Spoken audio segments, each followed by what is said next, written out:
आपके लिए एक क्लास लेकर आई हूँ। आज हम पढ़ेंगे कक्षा 9वीं लेवल 1 के अंतर्गत रोजगार कौशल में इकाई 4। इकाई 4 में हम लोगों ने पिछले अध्याय में जाना कि उद्यमशीलता कौशल क्या है।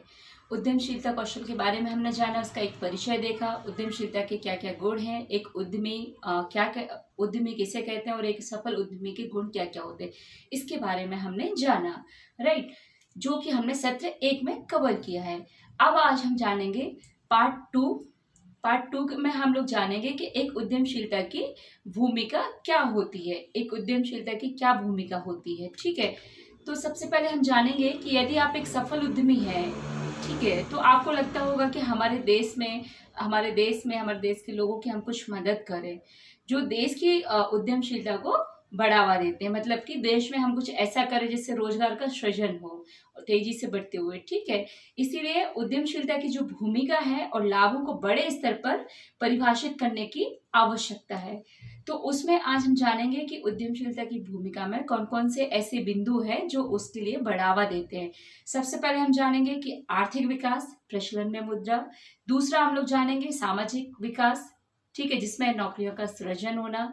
तीसरे में हम जानेंगे जीवन स्तर में सुधार। चौथा हम जानेंगे कि संसाधनों का सर्वोत्तम उपयोग। ठीक है, अब हम सबसे पहले देखते हैं आर्थिक विकास की आर्थिक विकास आखिर क्या होता है। जैसे जैसे उद्यमी ग्राहकों के लिए बेहतर और सस्ते उत्पाद और सेवाएं उपलब्ध कराता है, राइट, मूल्यों का निर्धारण कर, वैसे ही वैसे क्या होती है, हमारी आर्थिक वृद्धि होती है। जैसे जैसे उद्यमी अपना व्यापार बढ़ाते हैं, निवेशक उनके व्यापार में पैसा लगाने के लिए शुरू कर देते हैं और पैसे लगाने के लिए रेडी हो जाते हैं। तो इससे क्या होता है कि अधिक से अधिक जो उद्यमी व्यापार है वो अवसर सृजित होते हैं। ठीक है, और इससे क्या होता है, हमारी आर्थिक वृद्धि होती है। ठीक है, इसके बाद हम जानते हैं कि सामाजिक विकास। सामाजिक विकास क्या होता है?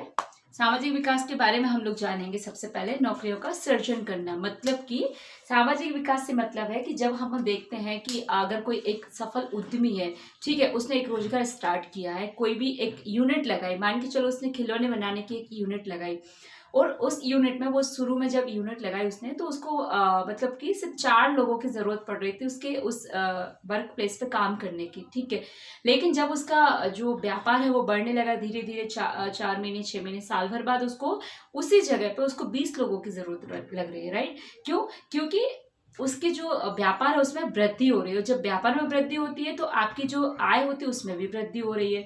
जब आय में वृद्धि हो रही है तो आपको मैन पावर की भी जरूरत पड़ रही है। राइट, जहाँ 4 लोग काम कर रहे थे वहां पर अब कितने 20 लोगों की जरूरत हो रही है। तो वहां पे क्या हो रहा है, एक सामाजिक विकास भी हो रहा है, मतलब कि नौकरियों का सृजन भी हो रहा है। राइट, उसके बाद हम लोग देखेंगे कि जीवन स्तर में सुधार। तो जाहिर सी बात है, जब हम कोई भी व्यापार स्टार्ट करते हैं या कोई भी जॉब करते हैं, यहाँ पर हम व्यापार की ही बात करेंगे क्योंकि हम एक उद्यमी की बात कर रहे हैं, उद्यमशीलता की बात कर रहे हैं। राइट, तो वहां पे जीवन स्तर में किस तरह से सुधार होगा। आज मान के चलो अगर एक व्यापारी है और वो व्यापार कर रहा है शुरुआती में, लेकिन वो महीने के 5,000 रुपये कमा रहा है। ठीक है, उसके बाद तो उसका जो 5,000 का जो स्टैंडर्ड रहेगा, उसका जो घर की जीवन जो जीविका रहेगी वो कैसे रहेगी कि एटलीस्ट 3 से 4 हजार रुपये हमें खर्च करना है, बाकी 1,000 रुपये हमें बचा के रखना है, क्योंकि अभी उसकी इनकम कितनी है, 5,000 रुपये। लेकिन जैसे ये जब हम रोजगार के सृजन हो जाते हैं, हमारे यहाँ जॉब बढ़ जाते हैं, ठीक है, उद्यम बहुत सारे व्यवसाय नए नए आ जाते हैं, तो उसमें क्या, जब रोजगार के साधन बढ़ते हैं, ठीक है, तो एक आमदनी का सोर्स भी बढ़ जाता है। आज आपने देखा होगा बहुत सारे लोग ओटी करते हैं, मतलब कि जो भी उनका वर्क होता है, अगर 8 घंटे का काम है, 8 घंटे के बाद वो 2 घंटे 3 घंटे ओवर टाइम भी काम करते हैं। क्यों? क्योंकि वो उनकी जो आय होती है उसमें वृद्धि करते हैं। ठीक है, तो इसकी वजह से अगर आपने जब 5,000 कमाए तो इसका जब आपकी इनकम 9,000 या 10,000 हो जाती है, तो ऑब्वियस सी बात है आपका जो जीवन स्तर है वो थोड़ा सा सुधार आ जाएगा। हो सकता है आपको कुछ जरूरत की चीजें थी वो आपने ले ली। ठीक है, यहाँ पे हम अगर बात करें कि एक नीड और एक डिजायर, 2 चीजें होती है, एक आवश्यक चीजें होती है और एक जरूरत की चीजें। आवश्यक चीजों की अगर हम लोग बात करते हैं, जो कि हमारी नीड्स होती है, जैसे कि पानी, भोजन, हवा, ये क्या है? ये हमारी ज़रूरत है, ये हमारी आवश्यकता है, क्योंकि इस आवश्यकता के बिना आपका जीवन यापन नहीं कर सकते हो, ठीक है? लेकिन अगर हम डिज़ायर की बात करें, तो डिज़ायर भी एक प्रकार की आवश्यकता होती है, बट उसमें क्या होता है कि अगर आपको भूख लग रही है, ठीक है? और आपको भूख लगी और आपने रोटी ही खाई है, मतलब कि वो आपकी आवश्यकता थी, क्योंकि आपने रोटी खाने से आपकी भूख मिट गई। लेकिन अगर हम डिज़ायर की बात करते हैं, तो यहाँ पे क्या होता है, आपको भूख तो लगी है, लेकिन आपको वहाँ पे रोटी या दाल-चावल नहीं खाना। आपने माइंडसेट बना के रखा कि मुझे आज तो सैंडविच या पिज़्ज़ा ही खाना है। तो मतलब कि वहाँ पे वो आपकी आवश्यकता नहीं है, वो आपकी डिज़ायर, वो आपकी ज़रूरत है कि आपको भूख लगी है, आपके सामने रोटी-सब्ज़ी है, लेकिन आप उसको नहीं खा रहे हैं, राइट? तो इस तरह से वो जीवन यापन में कब सुधार होता है? जब हमारी आय में वृद्धि होती है। सिंपल सी बात है कि जब हम हमारी इनकम कम होती है हमारे पास, हम पैदल जाते हैं, उसके बाद एक धीरे-धीरे हमारे पास साइकिल आती है, फिर हमारे पास टू व्हीलर आ जाती है, देन फोर व्हीलर आ जाती है। क्यों?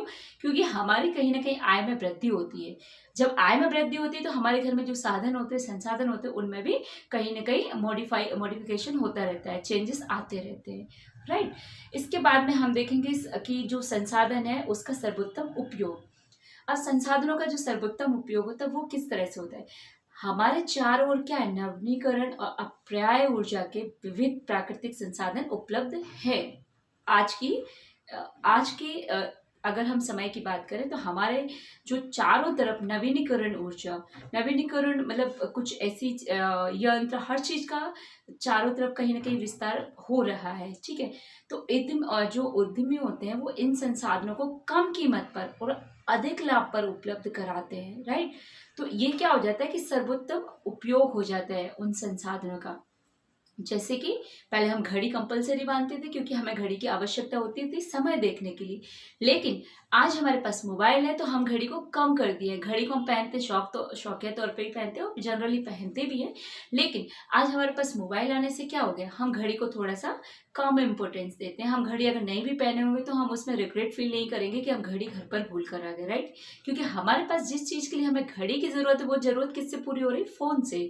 मतलब कि हमें घड़ी की जगह अगर हम फ़ोन का यूज़ करेंगे, तो भी हमारा काम चल रहा है, क्योंकि हमें सिर्फ समय को ही देखना है। तो इस तरह से क्या हो जाता है कि संसाधनों का सर्वोत्तम उपयोग भी हो जाता है, राइट? और कुछ ऐसी चीज़ें भी हैं कि जो पहले बहुत महंगी आती थी, अब बहुत ज़्यादा क्वांटिटी में, बहुत ज़्यादा उनका उपयोग में आने लगा, लोगों से डिमांड बढ़ने लगी, तो वो चीज़ें ऑटोमेटिक धीरे-धीरे कुछ कम रेट पर हो गई, या कुछ फीचर्स को मैनिपुलेट करके उनको कम रेट पे बनाया गया है, राइट? तो इसमें क्या हो गया, संसाधनों का सर्वोत्तम उपयोग हो गया। उसके बाद में कि प्रतिस्पर्धी जो कीमतों पर, कम कीमतों के उत्पादों और सेवाओं पर अधिक लाभ देना। अगर आज हम एक ब्रांड की करते हैं, अगर हम एक सोनी की एलसीडी की बात करते हैं 50 इंच की, राइट? अगर सोनी ब्राविया की बात करते हैं, तो वो हमें 50 से 55,000 की पड़ेगी, राइट? लेकिन अगर हम वही चीज़ अगर 50 इंच की एलसीडी कोई अदर कंपनी की लेते हैं, मेतोशी हो गया, एमआई हो गया, तो ये हमें 20 से 22,000, 20 से 25,000 के बीच में आ जाएगी। क्यों? क्योंकि यहाँ पर प्रतिस्पर्धा इतनी ज़्यादा बढ़ गई कि हर व्यक्ति वो 50 से 55,000 की एलसीडी नहीं खरीद सकता। इसीलिए वो उससे हाफ रेट या उससे भी कम रेट में जो चीज़ मिल रही है, उसको खरीदने में वो सक्षम है। तो यहाँ पे क्या हो गई कि आपकी जो प्रतिस्पर्धी जो कीमतें हैं, उन कीमतों में के उत्पादों में और सेवाओं से आपको अधिक लाभ होगा। टीवी आपको वही मिल रही है, फीचर्स उसको वही मिल रहे हैं, बस यहाँ पे एक बात आती है, वो एक ब्रांड नेम की बात आती है। एक वो ब्रांड है जो काफ़ी सालों से स्टेबल है, और एक न्यू ब्रांड है। आप कई बार न्यू ब्रांड को लेंगे, तो आपको लगेगा कि बहुत अच्छे फीचर्स हैं, बहुत अच्छी क्वालिटी है। उसका कारण क्या होता है? क्योंकि उसमें जो फीचर्स डाले जाते हैं, जो गुणवत्ता रहती है उस नए प्रोडक्ट की, बहुत अच्छी होती है। और उसकी गुणवत्ता अच्छी बनाने के पीछे उसका जो कारण रहता है, वो यही रहता है कि आप जो भी उसमें गुणवत्ता का यूज़ कर रहे हैं, जो भी साधन आप उस संसाधन उसमें इनपुट डाल रहे हैं, वो बहुत अच्छा हो, क्योंकि आपको ही पता है कॉम्पिटिटर मार्केट में बहुत है, इसलिए आप उसकी गुणवत्ता बहुत अच्छी देंगे, ठीक है? तो ये रही हमारे उद्यमशीलता की भूमिका। अब हम अपने अगले सत्र में अब हम अगले सत्र 3 में पढ़ाई करेंगे। वो जो हमारा विषय रहेगा सत्र 3 का, वो रहेगा कि एक सफल उद्यमी की क्या क्या योग्यताएं होती हैं। इसके बारे में अगले सेशन में बात करेंगे। Thank you.